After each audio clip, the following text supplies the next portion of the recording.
Pertanyaannya, apa hubungan Isra Mi'raj dengan cinta Khadijah? Isra Mi'raj itu salah satu di antara tujuannya, dia itu hiburan buat Rasulullah SAW ketika Rasulullah ditinggalkan Khadijah radhiyallahu anha. Jadi tahun ketika terjadi Isra Mi'raj dikenal oleh ulama dengan istilah tahun kesedihan. Kenapa disebut tahun kesedihan? Karena pada tahun itu Rasulullah SAW mengalami banyak ujian-ujian yang berat. Salah satu ujiannya, pertama beliau ditinggalkan oleh paman tercinta beliau, Abu Thalib. Udah gitu ditinggalkan lagi oleh istrinya yang selama ini banyak sekali berkorban dan mensupport dakwah Nabi, yaitu Khadijah radhiyallahu anha. Dan ini bikin Nabi itu patah hati banget. Kenapa? Khadijah meninggalkan Nabi sedangkan pekerjaan dakwah belum selesai. Dakwah di Mekah itu lagi sulit-sulitnya, tetapi Allah membawa pulang Khadijah kepada Allah Subhanahu wa taala, sehingga Nabi merasa benar-benar tahun itu tahun kehilangan. Kehilangan Abu Thalib, kehilangan Khadijah, sehingga jadilah Nabi di kota Mekah, kalau kita ibaratkan itu kayak anak yatim, nggak punya tempat berlindung. Biasanya Nabi itu kalau beliau dicela, dibully sama netizen gitu kan. Ini analogi sosial media. Kita dibully netizen aja kayak sedih banget gitu. Apalagi Rasul dibulinya bukan sama sosial media yang gak ketemu orangnya, tapi langsung ngelihat ekspresi wajahnya, dilemparin sama kotoran. Nah, hiburan Nabi yang membuat Nabi itu kuat ketika dalam keadaan dibully rame-rame adalah Khadijah. Sehingga Nabi pulang ke rumahnya dalam keadaan lelah, dalam keadaan sedih, dalam keadaan kecewa.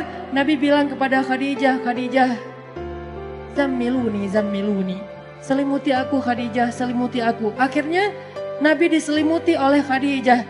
Lalu Nabi curhat sama Khadijah, Khadijah, kenapa mereka mendustakan dakwah aku? Apakah aku terlalu keras kepada mereka? Kata Khadijah, tidak wahai Rasulullah. Apakah aku tidak menyampaikannya dengan jelas? Kata Khadijah, tidak ya Rasulullah, engkau sudah menyampaikan dengan jelas. Wahai Khadijah, bagaimana agama ini akan Allah menangkan jika mereka menolak agama ini? Kata Khadijah, ya Rasulullah, la tahzan.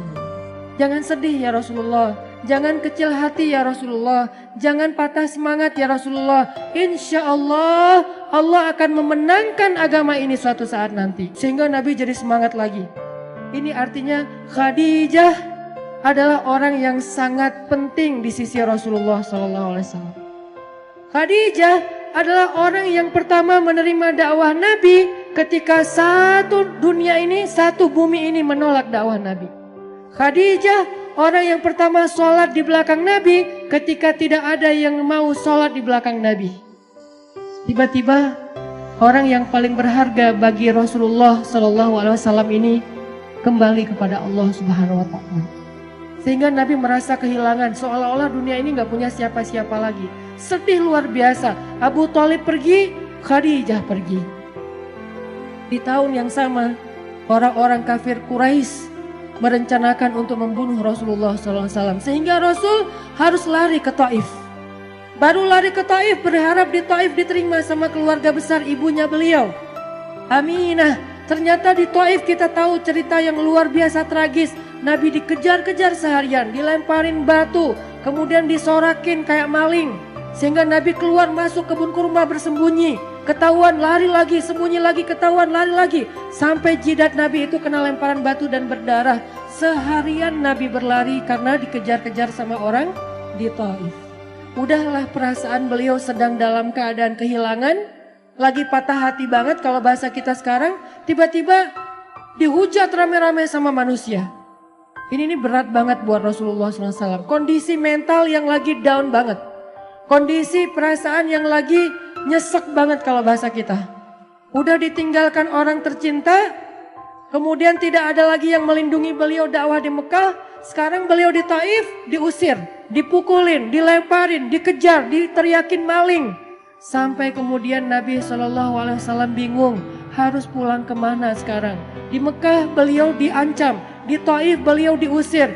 Akhirnya Rasulullah SAW diam-diam masuk ke kota Mekah dan tidur di depan Ka'bah. tidur sendiri di depan Ka'bah. Orang-orang Mekah udah pada tidur, masuk ke rumah mereka masing-masing. Nabi sembunyi-sembunyi masuk ke kota Mekah dan tidur di depan pintu Ka'bah. Karena udah gak tahu harus pulang kemana. Benar-benar jadi kayak anak yatim lagi. Makanya Allah berfirman, alam yajidka yatiman fa'awa. 2 kali Nabi ngerasain nelangsanya jadi anak yatim. Pertama nelangsa ditinggalkan ayah, ibu dan kakeknya. Kemudian nelangsa ditinggalkan paman dan istrinya.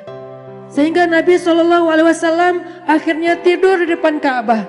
Sebetulnya bukan tidur, beliau sholat di depan Ka'bah. Minta pertolongan kepada Allah. Ya Allah, saya harus kayak gimana?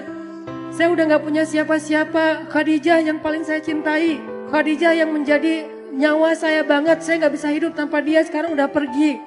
Abu Thalib yang melindungi saya juga udah pergi, bahkan perginya dalam keadaan tidak beriman lagi tuh.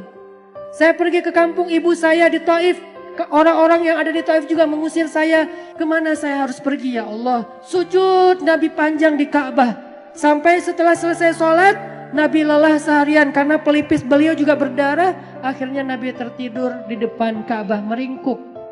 Datanglah Jibril alaihissalam.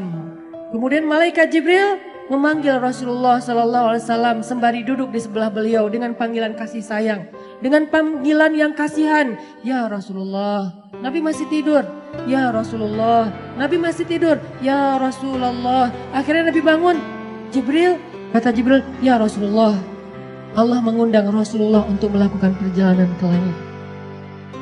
Ketika Nabi dalam keadaan down, ketika Nabi dalam keadaan drop, ketika Nabi dalam keadaan nelangsa, dalam keadaan lemah, maka Allah Subhanahu wa taala memanggil Nabi ke langit.